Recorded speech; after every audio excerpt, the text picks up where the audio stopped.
MTR ಸಂಸ್ಥೆಯು ಪ್ರತಿ ವರ್ಷ ಆಯೋಜಿಸುತ್ತಾ ಬಂದಿರುವ ತಮ್ಮ ಹೆಮ್ಮೆಯ ವಾರ್ಷಿಕ ಫುಡ್ ಫೆಸ್ಟಿವಲ್ ಆದ ಎಂಟಿಆರ್ ಕರುನಾಡು ಸ್ವಾದ ಕಾರ್ಯಕ್ರಮವನ್ನು ಬೆಂಗಳೂರಿನ ಜಯಮಹಲ್ ಪ್ಯಾಲೇಸ್ನಲ್ಲಿ ಇಂದು ಯಶಸ್ವಿಯಾಗಿ ಆರಂಭಿಸಿದೆ. ಈ ಕಾರ್ಯಕ್ರಮವನ್ನು ಜಿಬಿಎ ಮುಖ್ಯ ಆಯುಕ್ತರು ಹಾಗೂ ಬೆಂಗಳೂರಿನ ಎಲ್ಲ ಮಹಾನಗರ ಪಾಲಿಕೆಗಳ ಆಡಳಿತಾಧಿಕಾರಿಗಳಾದ ಶ್ರೀ ಮಹೇಶ್ವರ ರಾವ್ ಎಂ ಐಎಎಸ್ ಅವರು ಉದ್ಘಾಟಿಸಿದರು. ಈ ವಿಶಿಷ್ಟ ಆಹಾರ ಮೇಳವು ಕರ್ನಾಟಕದ ಶ್ರೀಮಂತ ಆಹಾರ ಪರಂಪರೆಯ ವೈವಿಧ್ಯತೆ ಮತ್ತು ಸೊಗಸನ್ನು ಮರುಶೋಧಿಸಲು ಆಹಾರ ಪ್ರೇಮಿಗಳು, ಸಾಂಸ್ಕೃತಿಕ ಆಸಕ್ತರು ಮತ್ತು ಪಾಕ ಪ್ರವೀಣರನ್ನು ಒಂದೇ ವೇದಿಕೆಯಡಿಯಲ್ಲಿ ಒಗ್ಗೂಡಿಸಲಿದೆ.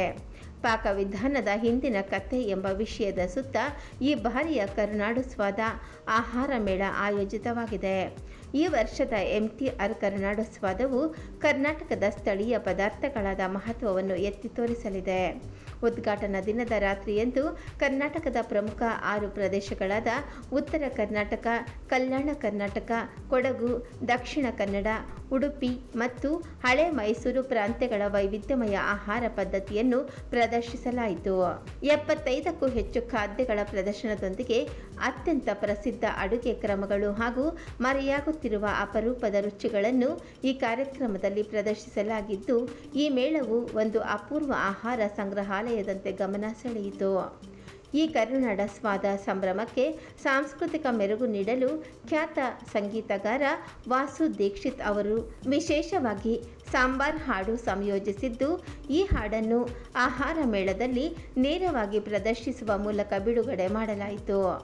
ಈ ಹಾಡು ನಮ್ಮ ದೈನಂದಿನ ಜೀವನದ ಭಾಗವಾಗಿರುವ ಸಾಂಬಾರ್ನ ಸುವಾಸನೆ, ನೆನಪುಗಳು ಮತ್ತು ಆತ್ಮೀಯತೆಯನ್ನು ಸಂಭ್ರಮಿಸುವ ಮೂಲಕ ಸಾಂಬಾರನ್ನು ಕೇವಲ ಒಂದು ಸಾಂಬಾರ್ ಆಗಿ ನೋಡದೆ ಒಗ್ಗಟ್ಟಿನ ಸಂಕೇತವಾಗಿ ಪ್ರತಿಬಿಂಬಿಸುತ್ತದೆ. ಈ ಸಂದರ್ಭದಲ್ಲಿ ಮಾತನಾಡಿದ ಎಂಟಿಆರ್ನ ಸಿಇಒ ಶ್ರೀ ಸುನೈ ಬಸಿನ್ ಅವರು, 1 ಶತಮಾನಕ್ಕೂ ಹೆಚ್ಚು ಕಾಲದಿಂದ ಎಂಟಿಆರ್ ಕರ್ನಾಟಕದ ಪಾಕ ಪರಂಪರೆಯ ಮಹತ್ವದ ಭಾಗವಾಗಿ ಬೆಳೆದು ಬಂದಿದೆ. ಪ್ರಾದೇಶಿಕ ಅಡುಗೆಯ ಅಸಲಿತನವನ್ನು ಸಂರಕ್ಷಿಸಲು ಸದಾ ಸಂಭ್ರಮಿಸಲು ನಾವು ಸದಾ ಬದ್ಧರಾಗಿದ್ದೇವೆ. ಎಂಟಿಆರ್ ಕರುನಾಡು ಸ್ವಾದ ಕಾರ್ಯಕ್ರಮವು ಈಗ ಪ್ರತಿ ಆಹಾರ ಪ್ರೇಮಿಯ ಕ್ಯಾಲೆಂಡರ್ನಲ್ಲಿ ವಾರ್ಷಿಕ ನಿಗದಿತ ಕಾರ್ಯಕ್ರಮವಾಗಿ ಮಾರ್ಪಟ್ಟಿದೆ. ಇದು ಕರ್ನಾಟಕದ ಸ್ಥಳೀಯ ಪದಾರ್ಥಗಳನ್ನು ಗೌರವಿಸುವ, ಮರೆಯಾದ ಪಾಕವಿಧಾನಗಳನ್ನು ಪುನರುಜ್ಜೀವನಗೊಳಿಸುವ ಮತ್ತು ರಾಜ್ಯದ ಪ್ರಾದೇಶಿಕ ವೈವಿಧ್ಯತೆಯನ್ನು ಎತ್ತಿ ತೋರಿಸುವ ವೇದಿಕೆಯಾಗಿ ಕಾರ್ಯನಿರ್ವಹಿಸುತ್ತಿದೆ. ಆ ಮೂಲಕ ಜನರನ್ನು ಕರ್ನಾಟಕದ ಆಹಾರ ಸಂಪ್ರದಾಯಗಳಿಗೆ ಇನ್ನಷ್ಟು ಹತ್ತಿರ ತರುತ್ತಿದೆ ಎಂದು ತಿಳಿಸಿದರು. We are showcasing here is yet another edition of MTR Karunadu Swada. This is a celebration of Karnataka's unique cuisine from 6 different parts of Karnataka. We have home chefs, home cooks who have traveled.